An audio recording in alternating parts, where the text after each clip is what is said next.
Welcome back to the dopest show you won't get sick of. I'm Spencer. This is Sasha. I spent most of my 20s in federal prison, but have been off heroin since April 9, 2010. Got a lot of stories about the dumb stuff I did to get put in prison, the crazy stuff that happened while I was in prison, and God forbid you end up in prison. I got you covered. You won't have to make some of the same mistakes I made. Solitary confinement. The jail inside of the prison. It sucks. I'm going to talk a little bit about that, and I'm going to talk about a particular person who I had to share a cell with that was literally crazy, like all the way. So, when you first get when I first got solitary confinement, I got put in this room where they left me down there with my hands cuffed behind my back for probably 2 hours straight, and I kept kicking the door and telling them, listen, after I was very patient, I'm very respectful, I don't cuss, I don't talk rude, but I'm like literally pleading with them. I'm like, listen, I've got to pee. I'm going to go on the floor if you don't. They finally took me up to a room. Ended up in a room up there. And I'll talk about all the times through there, but I want to focus on one particular person. It was not the first roommate that I had in there. I'll get to that in a different one. But let me tell you a little bit about what's like. When you first get there, it's just like going to jail. When you go to jail, you get one phone call, okay? When you first get to solitary confinement, at least this is how it was at where I was at. I can't speak for every other place, but I've heard similar things from similar people, at other prisons. When you first get there, you get one phone call. How do you make a phone call? They wheel this phone that has a really long line on it up to your room, and then they got the little thing they put the tray through. They have to unlock that. You reach out there, get the phone, then you poke in the number, and you have to put your inmate number in. You got to have money on your phone. You got to have money on your books, or else you can't make a phone call.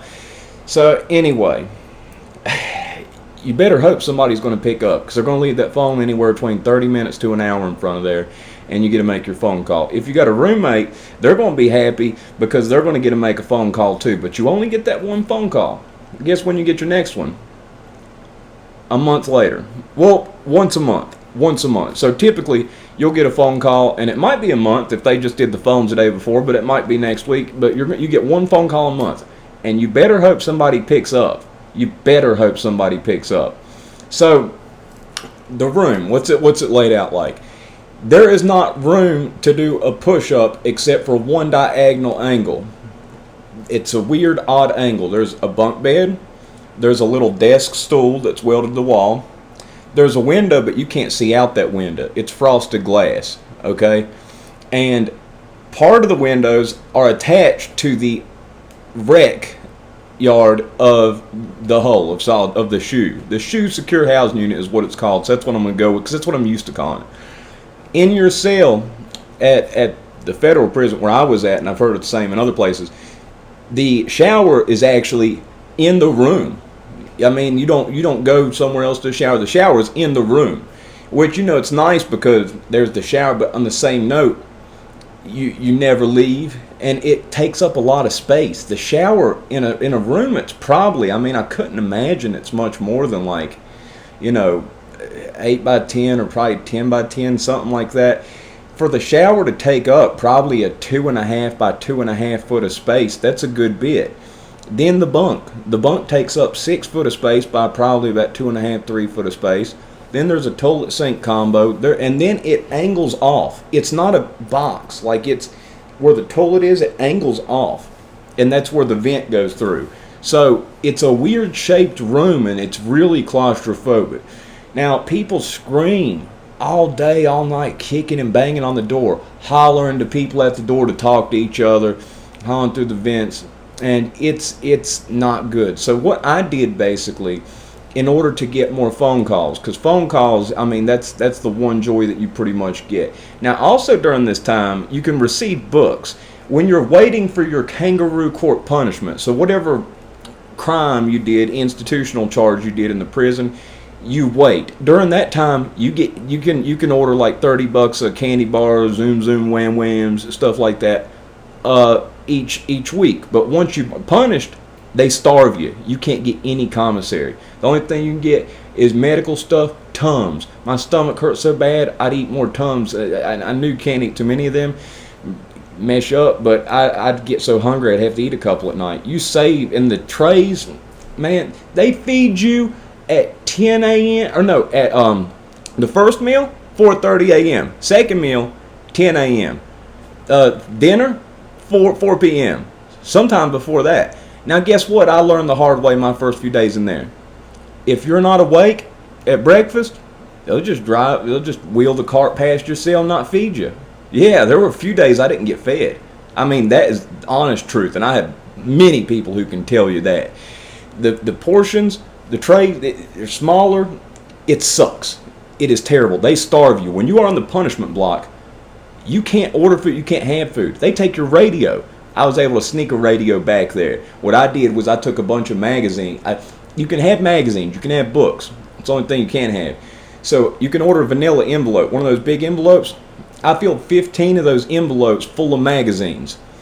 I cut a hole in between one and put a radio in between there. When you go see the Kangaroo court, the guards sneak in your cell and steal your radio. A lot of guys keep it under the nuts and take it down there with them, try to smuggle it in that way. What I did was I bought a second radio, because before you hit the punishment, you can buy a certain number of items off commissary, radios being one of them, which is like a $40, $50 radio for this little clear thing. It's not worth $5.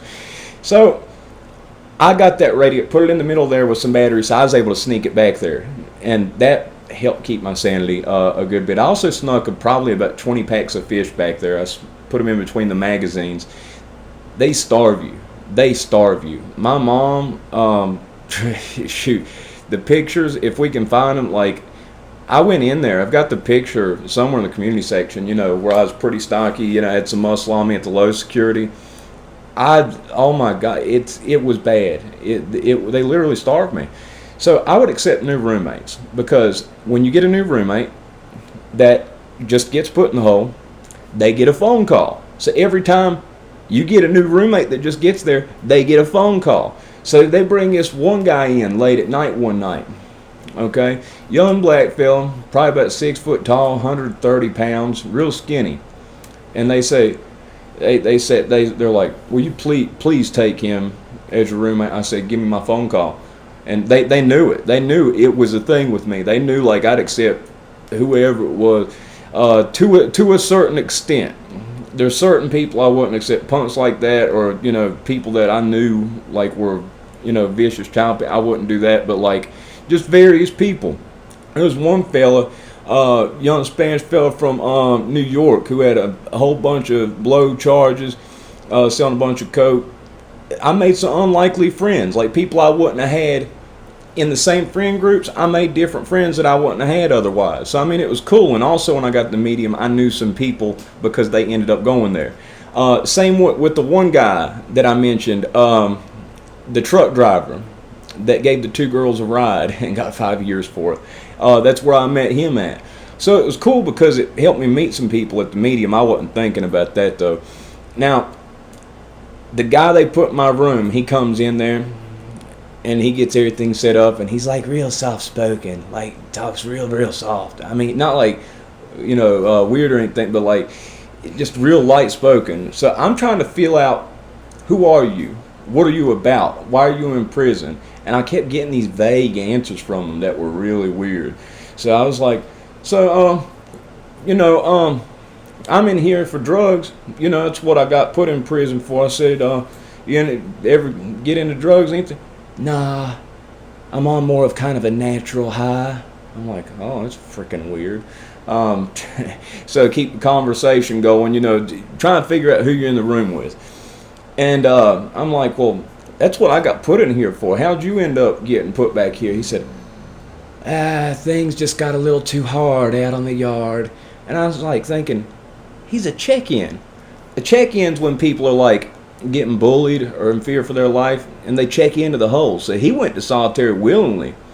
And what ends up happening is the next day, he stays under this blanket. And like the whole, like 24 hours a day, they bring food around. He gets his food, he goes in the corner, eats, and when you're not eating all your food, it's courtesy to give the other person what you're not going to eat. He didn't do that, and I'm not going to pick through the stuff that he pilfered through. But, I mean, that kind of annoyed me a little bit since I was starving. He got under this blanket, and he stayed under this blanket all day. you could see like an outline of a body. It was creepy. Then I saw the blanket, the outline of the blanket, just the head raise up. And then he starts punching himself in the stomach, going, and then he just lays back down. Okay. Later on that night, just randomly, he jumps off the bunk and does 5 push-ups.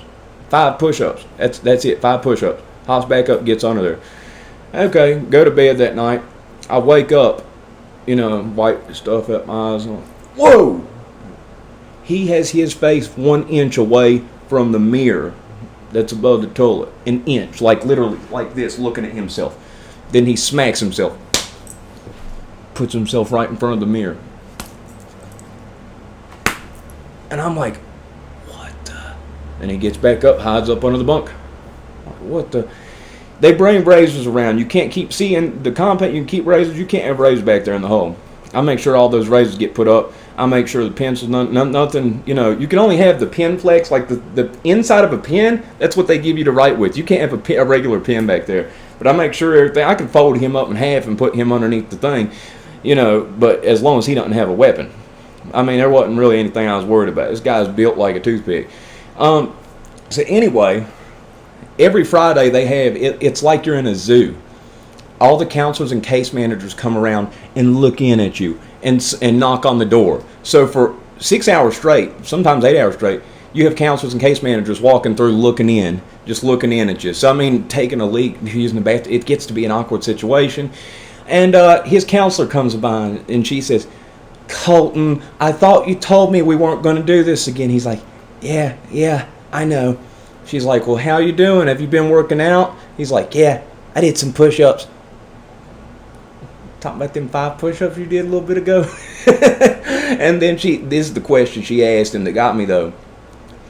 How are the voices? Oh, they're good. We get along. We get along? Well, I guess that's good. Him and his voices are getting along. That just let me know everything I needed to know right then. It was the most bizarre thing. Oh, and then that night, he got back in front of that mirror again, and they give you a little toothbrush. And you know how regular people just brush their teeth? Violently brushes his teeth, looks at himself, spits. Like violently brushing his teeth. I don't know what to do.